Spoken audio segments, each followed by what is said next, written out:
Have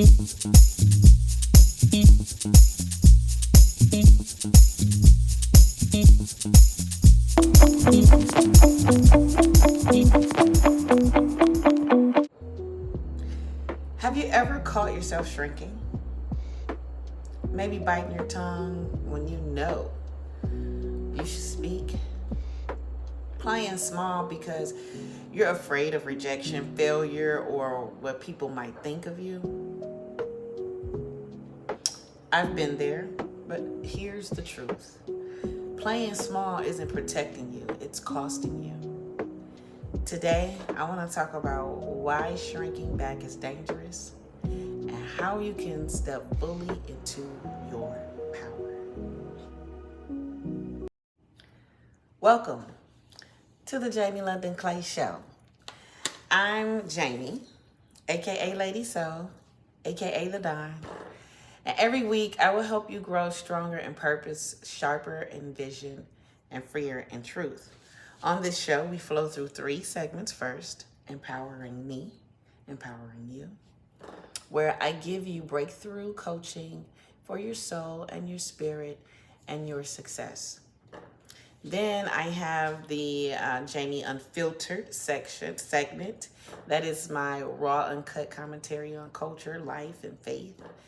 And finally, Dear Jamie, where I respond to your real life questions with real answers. So let's dive in. Let's start tonight's empowerment teaching.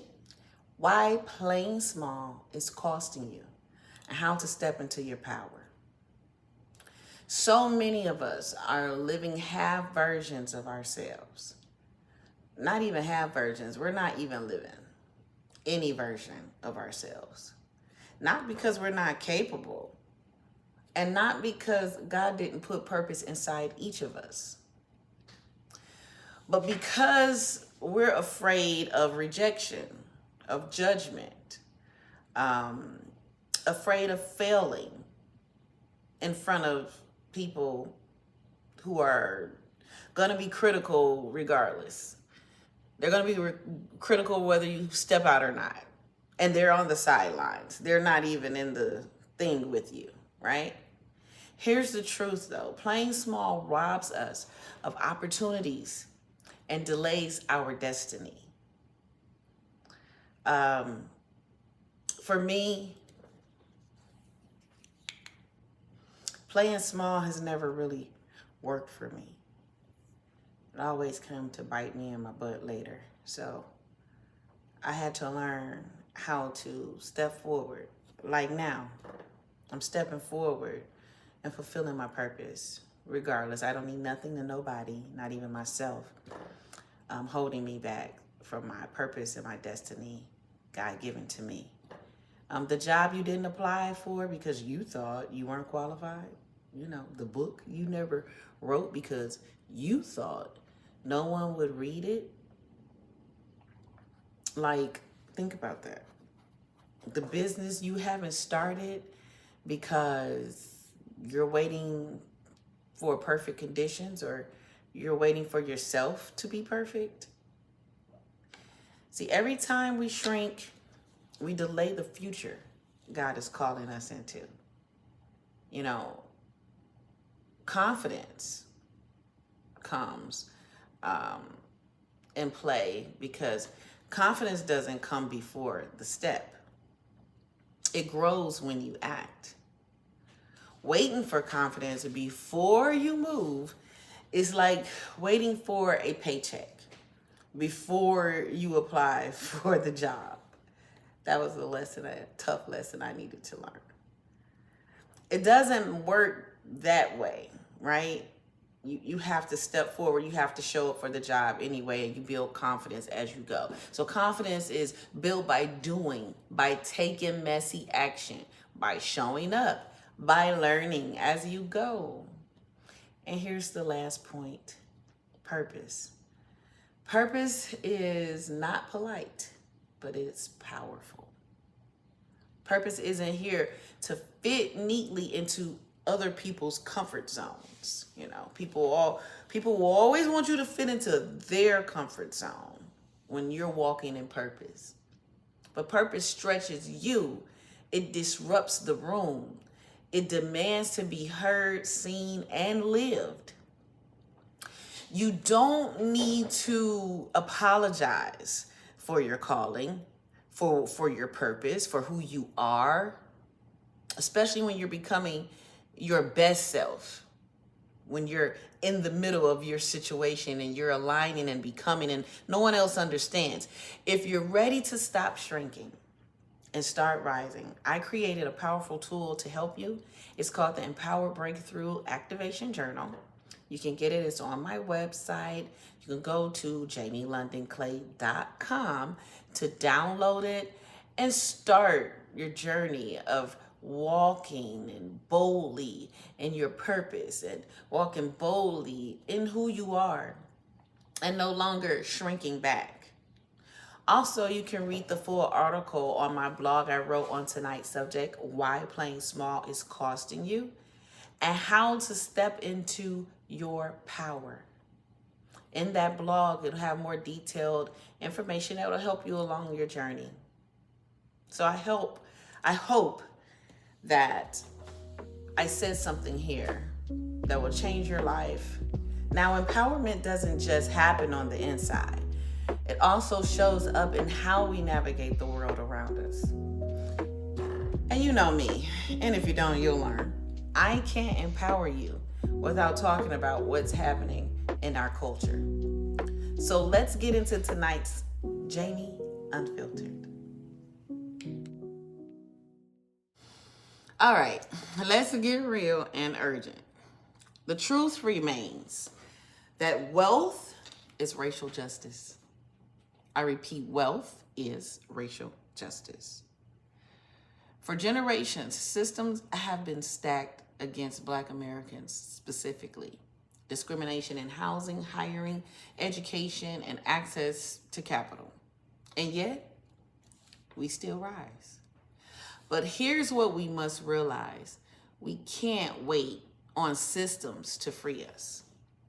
We have to build our own tables, own our own land, and circulate wealth in our own communities. However, the territory where we're navigating has totally shifted.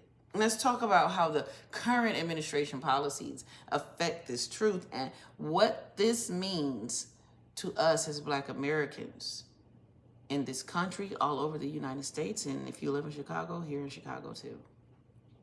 So here's some of the pros that the previous administration's actions gave us. There were tangible moves under the Biden-Harris administration that mattered, such as the American Rescue Plan, the Infrastructure Law, and the Inflation Reduction Act led to a 60% increase in Black family wealth since pre-pandemic levels. They drove historic job growth for Black workers and narrowed the unemployment gap. They also launched equity action plans across over 90 federal agencies, mapping out strategies to dismantle racial barriers and amplify economic opportunity. Those were seeds planted for generational change. And we honor those wins because they show us what's possible when equity is prioritized. However, we have the cons and the risks that we are now under as Trump's current administration is in power. As a result, the direction has shifted. First, the DEI purge on January 20th, President Trump signed executive orders dismantling DEI programs across federal agencies and contractors. Officers were shut down, diversity training eliminated, and initiatives meant to address inequity were all stripped away. How convenient. Funding restrictions. The DOJ has directed organizations receiving federal funds to avoid DEI programs. Scholarships or opportunities targeted at Black students or women must now default to neutral criteria, ignoring the weight of historic inequity. And then the best of them all, the civil rights enforcement. The Department of Education's Office for Civil Rights has been gutted half. Its staff cut multiple offices, totally closed. Instead of protecting marginalized students, its priority has shifted toward claims of reverse discrimination. I don't even know what that means. These rollbacks don't just touch policy, they erode the structures that gave us even a small chance at fairness. For instance, here in Chicago, where we absolutely feel the impact. And if you would want to see the impact, just take a peek at Chicago, for instance. The median net wealth for Black families here in Chicago is zero. Compare that to over $200,000 for white families. Black home ownership is just 34%, while white home ownership is 72%. This isn't an accident. Redlining, predatory contracts, and decades of disinvestment and stole wealth from the South and the West Sides. Families who should have been passing down property were blocked at every turn. Some of us didn't even realize the importance of keeping the property. Now, there are some bright spots within Chicago's community of wealth building initiatives. And the Chicago community is also pushing programs to grow Black and brown ownership. But let's be really real. That's not enough to close a gap this wide. And with federal DEI protections being rolled back, the climb only gets steeper. So now what? What else do we do? What does this mean for us? It means we don't ignore politics, but we don't wait for politics either. We celebrate the wins, we stay vigilant about the losses, but our power comes from what we build ourselves. The Bible says in Deuteronomy 8:18, it is God who gives you the power to get wealth. And in Genesis 1:26, God gave us dominion in the earth and the territory we've been given and the influence we can give to others.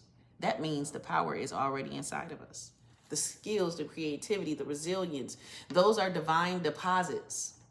For me, one of the tools that gave me language and strategy for this was Wealthy Affiliate University. It's the same platform I use to build my empowerment lifestyle business online. It taught me how to use my voice, my blog, my creativity to create streams of income that I own. So, because here's the truth that crowns this conversation. Until justice is fully remedied from this country, we still hold the power to create our own wealth. Not just for ourselves, but for our families, our communities, and our legacy. We don't wait for permission. We build, we rise. Even here in Chicago, that's not just survival, it's justice. Go to my blog to read the full article entitled 7 Powerful Ways Black Americans Can Build Wealth and Gain Freedom. I promise it'll help you with ideas, inspire you, and motivate you to now move on to the next phase of your life economically. All right, now, let's move from culture to community. This is one of my favorite parts of the show because it's where your questions meet my heart. It's time for Dear Jamie. Tonight's letter says, Dear Jamie, how do I set healthy boundaries with my baby daddy without causing drama? I want to co-parent peacefully, but he keeps crossing the line. Signed, I just want peace. First of all, I just want peace. I hear you. Co-parenting can be one of the most challenging relationships to navigate because you're tired and you're tied together through your child, but you may not share the same values, boundaries, or maturity, or even just like each other. Here's my advice. Number one, boundaries are about clarity, not conflict. Setting a boundary doesn't mean you're starting drama. It means you're giving clear lines set so that both of you and your child or children can live in peace. Number two, document your agreements. When things are written down, whether through text, email, or legal paperwork, it removes the emotional pressure. It removes the drama. It's not about what he says versus what you say. It's about what's been agreed to. And number three, you can't control his response. You can only protect your peace. If he chooses to react, that's his responsibility. Your responsibility is to stand firm in what you need to protect yourself and your child, and keep the family unit intact in a peaceful and healthy manner. And remember, conflict is part of parenting. You both have to remain respectful to each other and communicate when there are disagreements. Okay? Not communicating and shutting down and hiding without cause is childish behavior and unproductive to the parenting relationship. Playing small is disastrous too. So remember, what's important is what's in the best interest of the child and what is the best way to do this peacefully and respectfully. Listen, peace is your power. Don't apologize for protecting it. Do what you got to do. Protect your peace at all costs, but protect your family too. Now, tonight we talked about the danger of playing small, the truth about wealth and justice in America and right here in Chicago, and the power of protecting your peace through boundaries.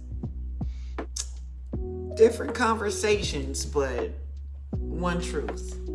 You are more powerful than you've been living. Remember, empowerment is contagious. The more you rise, the more you give others permission to rise. And here's what I want you to leave with. We are no longer playing small. Not at all, darling. Not in our lives, not in this country, and not in our cities. And especially not in our relationships. We are showing up fully. We are walking in purpose. And we are building wealth as an act of justice. And we are also protecting our peace like it's priceless, because it is. So thank you. Thank you so much for joining me on the Jamie London Clay Show. Please don't forget to like, subscribe, and comment below with your thoughts. And if you're ready to go deeper, visit me at jamielondonclay.com, where you'll find my journals, my ebooks, coaching. I do offer coaching if you're interested, and resources to help you live boldly in your purpose. Until next time, I'm empowering me as I empower you.